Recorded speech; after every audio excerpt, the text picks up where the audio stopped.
Bonjour, cette semaine à l'Info, Stéphane Lévesque parle de prévention avec Annie Gauthier de La Relance. Bonne écoute!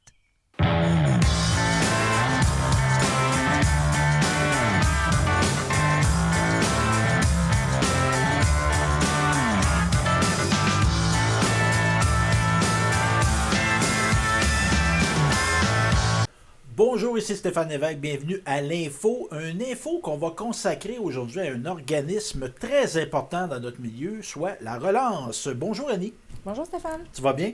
Oui, très bien, merci. Pour les gens qui ne te connaissent pas, ben là, il n'y en a pas tant que ça qui ne te connaissent pas. Il y en a Conseillère sûrement. municipale depuis quelques mois à la ville de Bécancour, mais à la base, toi, tu es une fille qui réside à Précieux-Sang Exact. et tu es directrice générale de la Relance Nicolet-Bécancour. Là, je ne sais plus, si tu Bécancour, Nicolet ou Nicolet? C'est Nicolet Bécancourt. Nicolet Bécancourt. Et on est dans les locaux, les nouveaux locaux, parce que là, on a déménagé la Relance. On est rendu à quel endroit maintenant? On est rendu dans le secteur Saint-Angèle de la ville de Bécancourt. Donc, c'est ça. On a été pendant une bonne partie de notre histoire à Nicolet, Oui. puis là, on est rendu dans l'autre secteur. Et à la base, c'est-tu tombé du ciel, ça, la Relance? C'est comment que c'est arrivé? Comment c'est né, la Relance? Bien, la relance, c'est un OBNL OK. qui a comme mission la prévention des dépendances, tout ça. Ça a été créé, constitué par des gens qui avaient des besoins, en fait. C'était créé par la communauté. En 1989. Donc, ça fait qu'elle commence à faire du temps. C'est Exactement. établi, Exactement. donc, on a créé ça. Et toi, tu es arrivé ici depuis quand, à la Relance? 2014. 2014. Moi, je cherche toujours à comprendre pourquoi les gens font ce qu'ils font dans la vie. Pourquoi travailler dans ce domaine-là, toi, Annie? Pour bien des raisons, mais à la base, la relation d'aide, les dépendances, c'est quelque chose qui m'interpellait. Tu Puis, avais une sensibilité pour ouais. ça. Donc, tu y travailles depuis ce temps-là. exact. Et on l'a abordé, dans le fond. Bon, la mission, c'est... La relance, c'est là pour... Ben, la mission, c'est quoi? L'éducation? Ben, c'est de la prévention des dépendances. Prévention des mettons, à la dépendances. base, là, si on y va dans la simplicité. Là, Donc, juste pour bien comprendre, c'est pas un centre de thérapie. Non, exactement. Si j'ai un problème de dépendance, je peux pas venir à relance pour être traité. Tu pourrais pas être traité, si j'utilise ton terme, mais on pourrait prendre le temps de voir avec toi c'est quoi les enjeux, c'est quoi tes besoins, on pourrait évaluer ta problématique, puis qu'est-ce que ça requerrait comme traitement à ce moment-là. Fait qu'on peut travailler avec la personne avant qu'elle entreprenne une démarche un petit peu plus poussée si c'est nécessaire. On va travailler la motivation face à un changement pour la personne, puis par la suite, bien là, si on la réfère, elle pourrait revenir après pour maintenir ses acquis qu'elle aurait fait, mettons, lors d'un séjour en hébergement. Donc, c'est ça. Vous êtes, comme on dirait, vous vous complétez. Il y a des ressources qui sont là pour ça. Fait que vous êtes Oui. en complément. Et au niveau physique, les locaux sont dans le secteur Saint-Angèle de la ville de Bécancour. Qui y travaille? Il y a toi, mais Oui. t'es pas seul. Non, une chance. Non, bien, la relance a plusieurs employés. On a des éducatrices en prévention des dépendances qui sont principalement dans les écoles Ben oui, secondaires. on va en parler tantôt en détail. Exactement. On a une chargée de projet qui s'occupe du déploiement au primaire. On a une directrice adjointe qui m'accompagne pour la logistique, soutenir les filles dans les écoles, entre autres, parce que c'est vraiment au niveau des écoles où on a le plus grand de nos actions. Là, qui Puis sont, l'administration de l'organisme, demande de financement, Oui, etc. exactement. etc. Ça, c'est plus dans mon département. Puis on a une adjointe administrative aussi qui s'occupe de la tenue de livre. Et on l'a dit, on est un OBNL, un organisme à but non lucratif. Donc, on a une charte, on a un conseil d'administration. Exactement. C'est qui ton président? Mon président, c'est Dominique Tourigny. OK. Fait qu'il y a des gens qui s'impliquent bénévolement pour Oui. faire vivre l'organisme. Il faut Oui. souligner ça. Donc, notre conseil d'administration ou les membres, parce qu'il y a des membres aussi de l'organisme, ce sont des gens qui ont à cœur la mission, qui est la mission de la prévention des dépendances.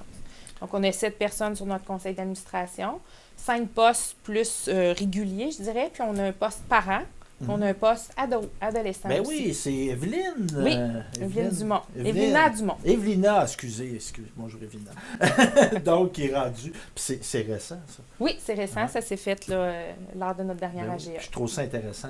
Tu sais, Ben oui, parce que comme je disais tantôt, la plupart de nos services sont dans les écoles. Fait Donc, qu'elle, c'est elle peut intéressant, référer exactement. à vie. Tu sais, on est tout jeune encore, mais on ne va plus à l'école. Fait Non. qu'on référait à ce qu'on vit là. Et on a des partenaires là-dedans. Évidemment, il y a des partenaires financiers. J'aimerais ça Oui. qu'on les nomme parce que si on a ça, c'est parce qu'il y a des organismes qui financent. Entre Oui. autres, vous recevez du financement du CIE. Oui, exactement. On a le programme de soutien aux organismes communautaires qui est notre financement de base, là, qui est associé vraiment avec notre mission. Puis sinon, ben, il y en a plusieurs opportunités de financement de façon ponctuelle pour des projets. Puis, ben, avec la venue de la légalisation du cannabis, il y a beaucoup de travail qui s'est fait au niveau de la prévention. Puis, on a eu un financement là, qui s'enligne pour être récurrent, c'est pas encore de façon officielle, mais qui est spécifique vraiment au déploiement dans les écoles secondaires. Donc, c'est un financement de la santé publique.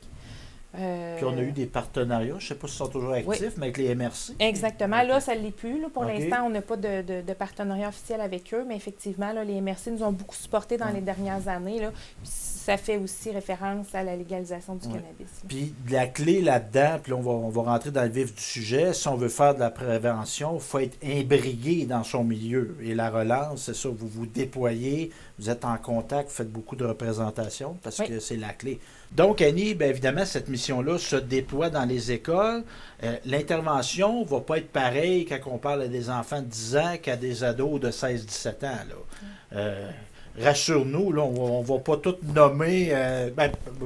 C'est pas qu'il faut cacher des choses, mais des âges pour savoir des choses. Exactement. Puis ça, c'est pas nous qui l'avons déterminé. Là. Il y a eu des études qui ont un peu balisé la façon d'aborder les dépendances avec les jeunes. Là, je vais dire ça comme ça. Fait qu'effectivement, en 5e année du primaire, on est plus dans le développement des compétences. On parle plus de prévention universelle, on fait valoir les saines habitudes de vie, on va parler de communication, comment je peux mettre une limite avec un ami qui essaierait de m'influencer, travailler l'estime de soi. Bon, c'est pas mal les termes qu'on aborde en 5e, 6e année. J'entends ça et j'entends Inspire par tes loisirs. Oui, aussi, c'est un des projets. C'était quelque chose qu'on a été très heureux de collaborer ici à Télécœur.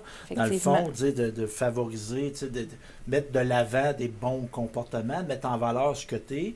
Donc, il y avait eu un concours, entre autres. Oui, c'est beaucoup vidéos. par les passions, puis les champs d'intérêt, mais ça, c'est un facteur de protection. Ouais. Puis nos ateliers, on essaie beaucoup de les amener dans ce sens-là, ou toute notre prévention. Parce que si tu as des passions saines, on va se dire, tu vas être moins tendance à aller vers des comportements qui sont plus problématiques. Tout à fait, Okay. tout à fait. Fait que c'est beaucoup là où on aborde le sujet. Évidemment, les élèves le savent, là, qu'on est des intervenants en dépendance. Donc, c'est ça. Fait qu'au primaire, c'est ça. On aborde aussi les technologies là, au niveau des 5e, 6e année. C'est quelque chose qu'on a ajouté. De dire, oui, c'est pas mal les technologies, c'est intéressant pour apprendre des choses, les écrans, mais il n'y a pas juste ça. C'est ça. Il y a des risques, puis il faut le faire de façon responsable. Donc, c'est pas mal ce qu'on aborde. Donc, ça, c'est au primaire. Et au Oui. secondaire, là, on a des intervenantes. Ben, c'est pas le terme qu'on a. C'est comment qu'on les appelle? C'est des éducatrices en prévention des dépendances. Donc, on a qui sont là de façon permanente au CNDA, Oui, aux Seigneuries, à Exact. Saint-Pierre, à Jean-Nicolet Oui. et à Saint-Léonard-d'Aston à la découverte. exactement. On n'oublie pas, on Non, a 4. tu On les a as 4 toutes nommées. établissements. Donc, Donc, ils sont là, quoi, une journée par semaine? 2 journées 2 pour les jours, plus ouais. grosses écoles, puis 2 journées, puis ça peut un petit peu déborder, là, OK. parce que l'idée, c'est de donner 2 ateliers par niveau et d'être présent pour rencontrer les élèves qui auraient des questions, des problématiques, accompagner les enseignants, les directions aussi lorsqu'il y a des enjeux avec les substances à l'école. OK. Donc, nos intervenantes sont là pour ça. Puis encore là, ben, on a du contenu adapté selon l'âge de ces élèves-là.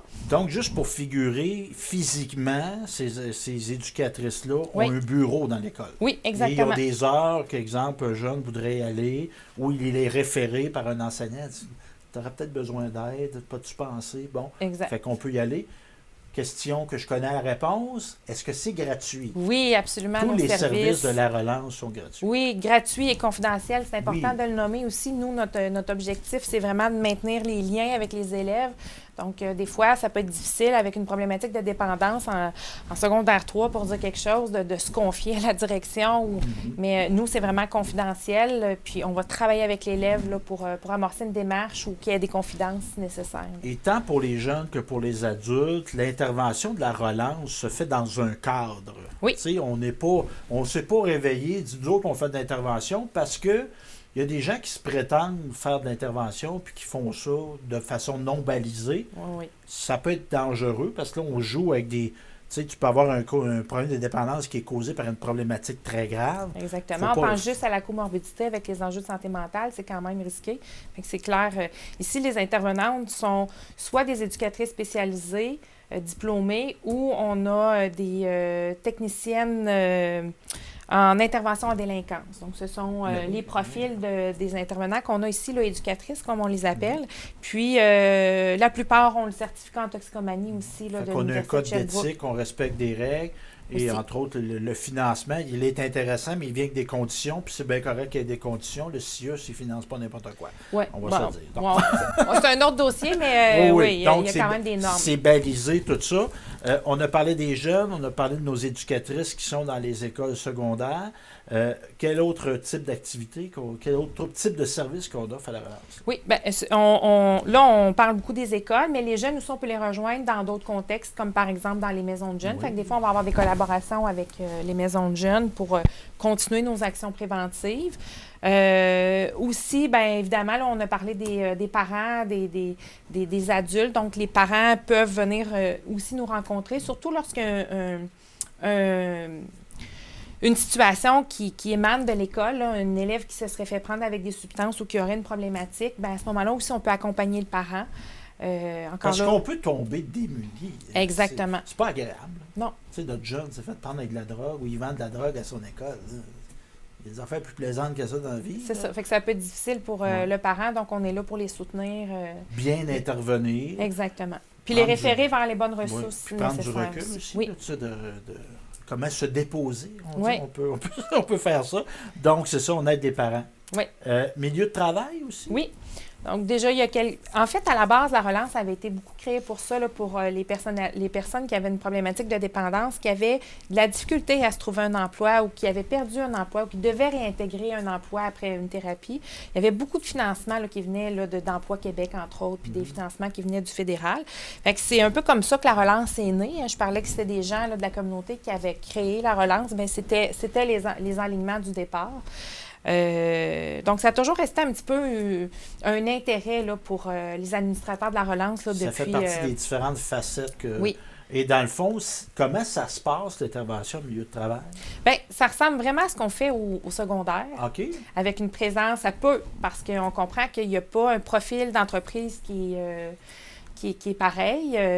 Nous, notre bébé, je vais dire ça comme ça, là, on l'appelle le PAD. Là, ça a été vraiment créé en lien avec des échanges avec l'aluminerie de Bécancour à l'époque. Fait que c'est un modèle, c'est ça, c'est un modèle d'entreprise qui est vraiment différent, mais tout a été créé à partir de ça, travailler avec les délégués sociaux, le syndicat, les ressources humaines, tout ça. Fait que c'est un peu de là qu'est parti le programme d'aide aux dépendances. À ce moment-là, ce programme-là peut être un petit peu plus à la carte pour les entreprises. Okay. Ça peut être, il y a des enjeux, bien, on peut aller donner un atelier pour les travailleurs, on peut former les chefs d'équipe, les ressources humaines, on peut parler juste avec le gestionnaire parce que c'est des enjeux, puis ils se questionnent à savoir comment détecter, aider sans nuire. Exactement. Pas stigmatiser, c'est vraiment important pour nous. C'est toi là, qui a une dépendance, puis tu causes une baisse de productivité dans notre usine, puis c'est pas ça. C'est on n'aidera pas quelqu'un à faire non, ça. Exactement. Fait que là, nous, on est là des fois pour pallier à ça. C'est sûr que les programmes d'aide aux employés qui existent dans bien des entreprises, mais souvent, la spécificité de dépendance, elle n'est pas là. Oui. Fait que, il y a une problématique de dépendance, mais on va référer à un psychologue, mais des fois, le psychologue, après 2-3 rencontres, il va dire, bien, va traiter ta dépendance, puis après ça, je pourrais t'aider, parce qu'il y a des enjeux quand même là. Fait que nous, on est là pour vraiment faire le filet, puis bien faire le tri pour bien référer, là. Et on est dans un milieu, on a, oui, de la grande entreprise, mais on a beaucoup de petites entreprises, des PME, où souvent, on n'a peut-être même pas un service des ressources humaines, là, à 4-5 employés, des fois, puis c'est correct. Oui, ça fait vivre notre économie, puis ça fait travailler des gens, mais on n'exclut pas d'intervenir dans ce type d'entreprise-là. Absolument pas. OK. Puis, c'est quoi qu'on va faire? Est-ce qu'on va développer des vigiles? C'est quoi qu'on va... L'intervention en entreprise, c'est comment qu'elle va se déployer concrètement? Bien, ça va être vraiment en échangeant avec la personne, soit la gestionnaire ou la ressource humaine là, qui est intéressée à avoir du soutien, on va créer un service spécialisé pour l'entreprise. C'est que ça va vraiment dépendre des enjeux. Des fois, c'est juste d'aider les gestionnaires à avoir une vision en tenant compte de l'impact de la consommation dans le milieu de travail.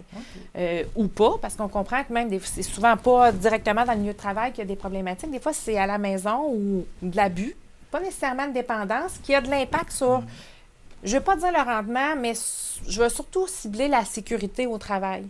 Donc, quelqu'un qui qui est intoxiqué, puis travaille avec des couteaux exactement. ou des machines qui sont dangereuses. Oui. C'était pas à 100% de ton état. Non, exactement. C'est très dangereux. Puis il y a quand même de l'impact au niveau, des fois, des symptômes dépressifs ou des choses comme ça qui peuvent être une conséquence de la consommation. Fait que c'est important de bien soutenir le travailleur. Et aussi la relance, moi, de vous observer. On a eu quelque chose au Québec qui est arrivé à un moment donné, c'est qu'on a décidé de légaliser le cannabis. Oui. Ça a, comment dire, modifié ce que vous faites ici à la relance. En quoi ça a changé? Bien, ça a changé au niveau de la reconnaissance de l'importance de la prévention. Avant ça, on parlait de prévention au Québec, en tout cas des dépendances, puis c'était difficile. Les gens ne comprenaient pas trop, c'était un peu flou. Ouais, mais pourquoi on ferait ça? C'est pas concret.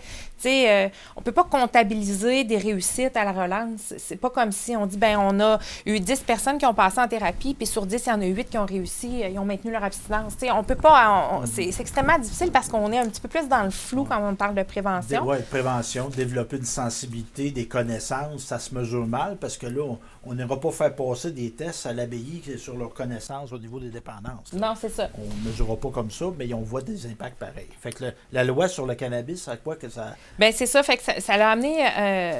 ça l'a ouvert le dialogue davantage sur la prévention, puis ça l'a beaucoup amené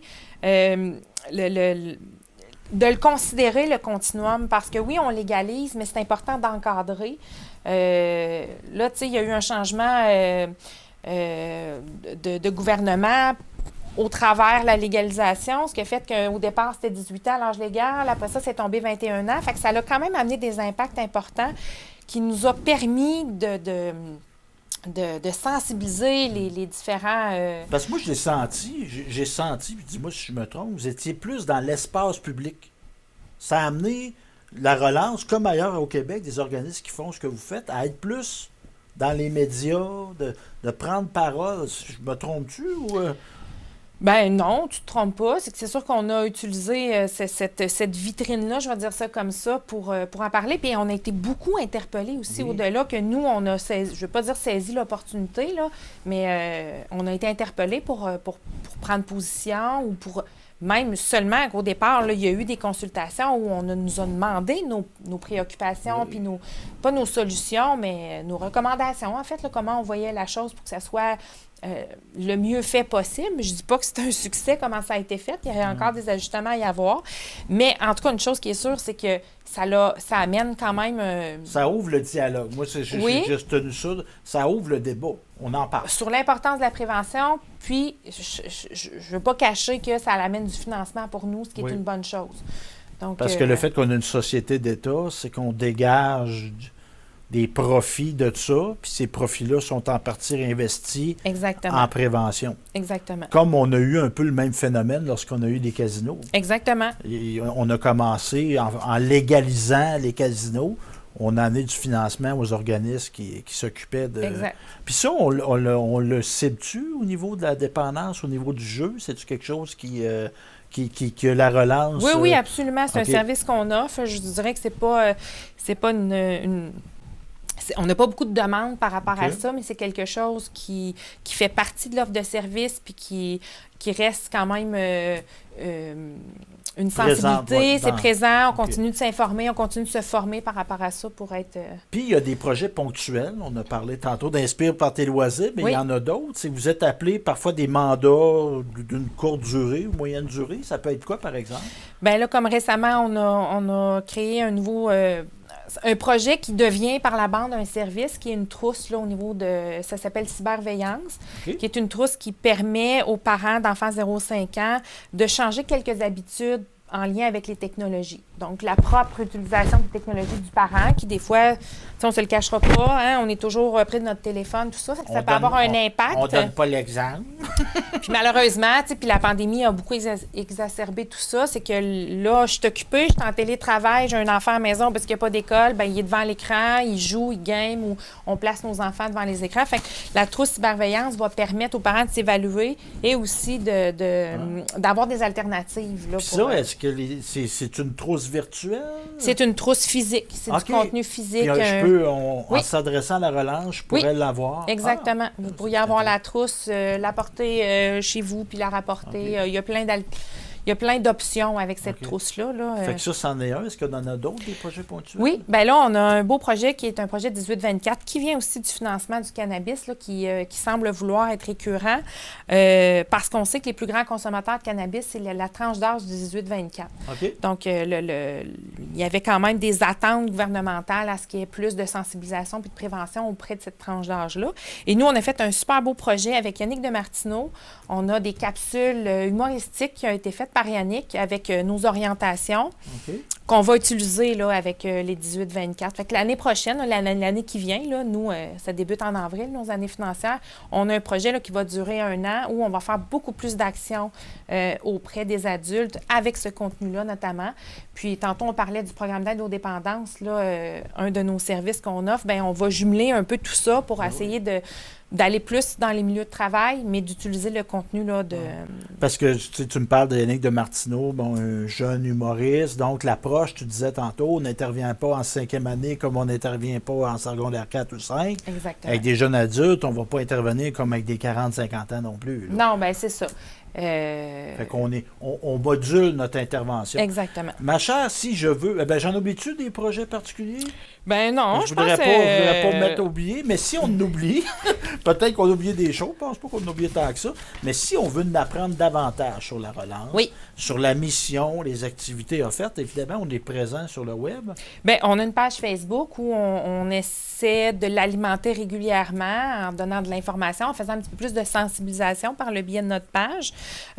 Physiquement ici, dans nos locaux, évidemment, ou au bout du fil, Et si on veut rejoindre la relance par téléphone, c'est quoi le numéro? C'est le 863, dans le 819, évidemment, 863-2020. 2020 et notre site web, notre page Facebook. Exact. Bien, très intéressant. Moi, je retiens beaucoup de choses de ce que tu m'as dit. Entre autres, qu'on a une présence en milieu, parce qu'on n'est pas un milieu urbain, mais on a quand même une entité de ce type-là. Oui. Des fois, on peut penser, c'est juste d'un grand centre que ça, mais on a ça dans notre région. Fait que c'est un bel acquis. L'aspect de la confidentialité aussi, très important. Ça se peut que tu aies besoin d'aide, ça se peut que tu fouilles dans des affaires qui ne sont pas très agréables, mais il y a des gens habilités et formés pour recevoir ça aussi. Exact. Donc, et la gratuité. Oui. La gratuité, et que ça se fait dans un cadre éthique aussi, qui est très important. Donc, merci Annie, merci à toi, puis merci à toute ta gang aussi de la relance, Nicolette Bécancourt. Merci Stéphane. Merci Annie.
made it through you.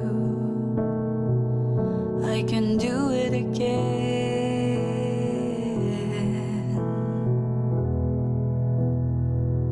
Do what you have to do. Already know how it ends.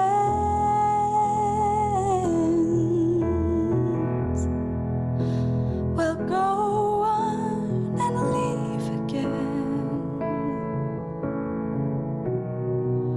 That's the best you can do.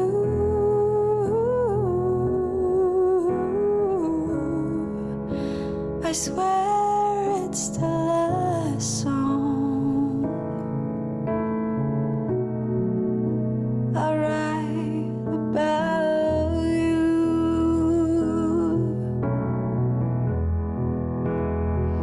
I can't say it was easy. I've missed you and everything.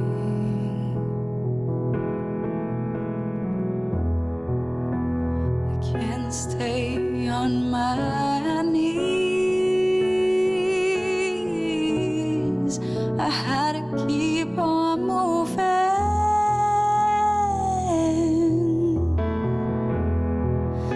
We're going and leave again. That's the best you can do.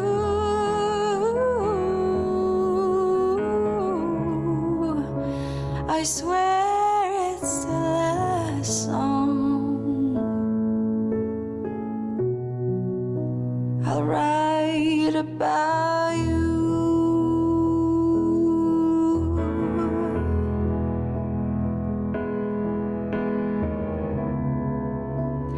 Thanks to you, I know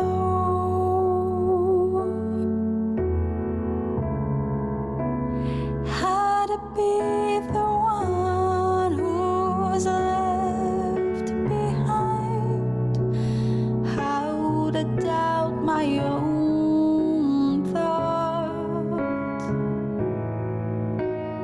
how to feel alone.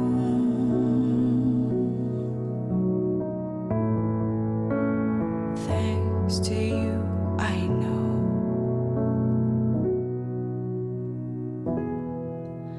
We'll go on and leave again. That's the best you can do.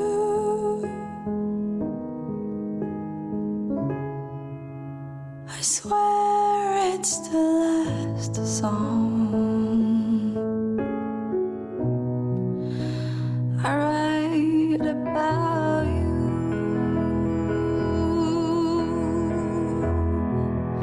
We're going and leave again. That's the best you can do.